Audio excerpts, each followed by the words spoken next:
Good morning guys, के छ खबर? सबैजना आरामै हुनुहुन्छ होला। गाइज, यतिखेर चाहिँ म यहाँ हजुरको यो बुटवल बिपी चोकमा छु। बुटवल बिपी चोकमा यहाँ एउटा धर्मशाला रहेको छ। त्यही धर्मशालामा हाम्रो यहाँ पर्वत गुरु पनि हुनुहुन्छ। हामी चाहिँ यहाँ हिजो राति आएका थियौँ र अनि नाइट भएको हुनाले यतैतिर बसेका छौँ। र यहाँ हाम्रो यो धर्मशालामा रहेको यो हाम्रो यहाँ कोठा देख्न सक्नुहुन्छ है। त्यतातिर यहाँ मेरो ब्याग रहेको छ भने यतातिर यहाँ गुरुको ब्यागहरू रहेका छन्। र यो बाहिरको यो हेर्न सक्नुहुन्छ है। यतातिर यो चाहिँ यो बिपी चोक हो, बुटवल बिपी चोक हो।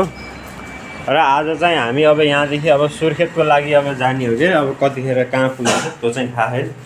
अब चाहिँ हामी एकछिनमा अब चिया नास्ता गरेर सुर्खेतको लागि निक्लिँदैछौँ है त गाइज। अब चाहिँ हामी अब यहाँ एक्जिट भएर अब जान लागिरहेका छौँ।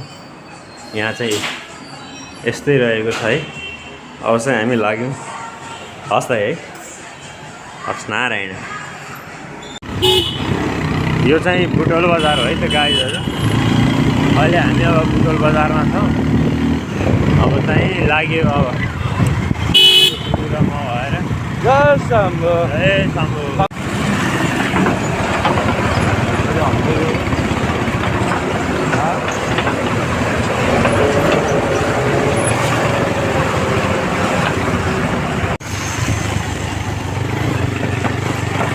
गाइज, यताबाट चाहिँ नि कपिलवस्तु सुरु भइसकेको छ।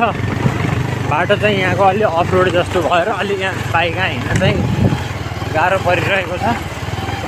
बिचमा धन्न लडेर मर्केर पनि यहाँ गाह्रो भएर बिचमा अलिकति सानो दुर्घटना जस्तो नि भयो। अहिले चाहिँ हामी यहाँ अगाडि बढ्दैछौँ, अझै नि बाटैमा छौँ हामी। त्यो बाइकमा अगाडि क्यामेराबाट गर्दाखेरि गाइज, हाम्रो चाहिँ अहिले अब चिया खाइरहेको छौँ बाटोमा। बल्ल बिहानको चिया बल्ल 9:30तिर हुन लागिरहेको छ। अहिले चाहिँ हामी यहाँ कुन ठाउँमा छौँ दिदी? हो हजुर, पिपरा।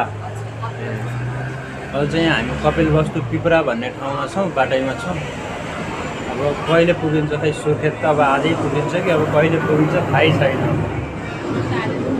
पुगिन्छ होला आजै है।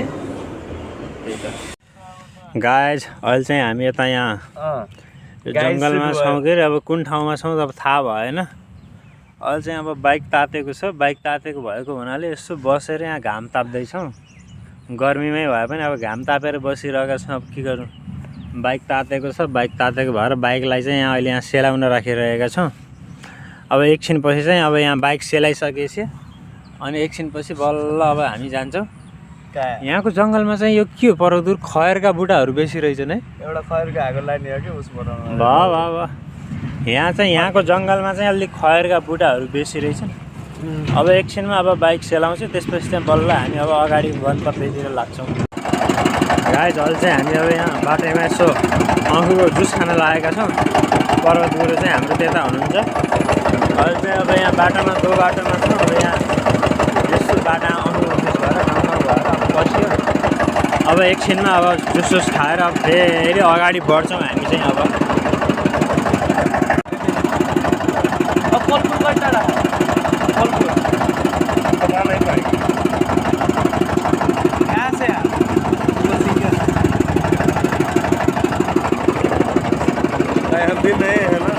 रोज यही आते हैं। धन्यवाद है दाइ। गाइस, अब हामी चाहिँ यहाँ जुस पिउन आयौँ।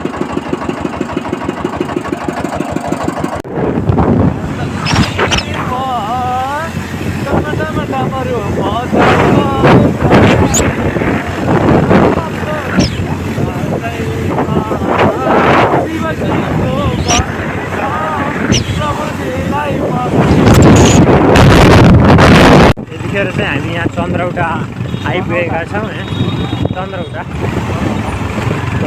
यहाँ बजार चाहिँ यहाँ राम्रै रहेछ, ठुलै बजार छ। अगाडि पनि धेरै गइसकेको छ, लामो बजार छ। आज चाहिँ अब सुर्खेतसम्म पुगेला नै जस्तो लागिरहेको छ। अब हेरौँ पर्वत गुरुले कहाँ पुर्याउनुहुन्छ। गाइज, अहिले चाहिँ हामी पङ्कज बासा भन्ने ठाउँमा आएका छौँ। यहाँ चाहिँ यहाँ यताको ठाउँ चाहिँ यस्तो हो। यो चनौटादेखि अलि अगाडि पर्छ। यहाँ आएर बल्ल अहिलेसम्म अहिले खासै केही खाइएको छैन, त्यही चिया मात्रै खाएको भएर अब यतातिर चाहिँ अब चाउमिन पकौडा सगौडा खान लागेका छौँ। बरु लिगौँ न त ल।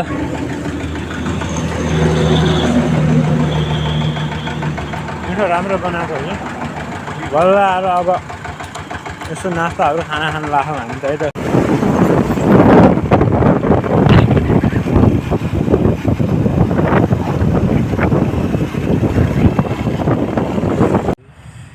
अहिले यहाँ बाइक तातेर एकदम चलाउनै नमिल्ने भएको छ है। अब हामीले के गर्ने गाइज?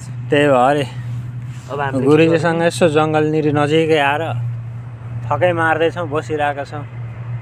अब यहाँ इन्जिन धेरै तात्यो के अरे, ओभर हिटिङ भएर फेरि पनि त्यसमा पनि समस्या हुने भयो। यहाँ चाहिँ अहिले चाहिँ एकदम यो जङ्गल छ, यो दाङको जङ्गल पऱ्यो के अरे, घरै आइपुग्दैछौँ। अब चारैतिर जङ्गल छ। अब उस के आउँदै अरे, घोराइ आउँदैछ। अब चाहिँ राम्रो छ। वाउ क्या बवाल ठाउँ छ पर्वत गुरु, जबरजस्त ठाउँ छ त यार।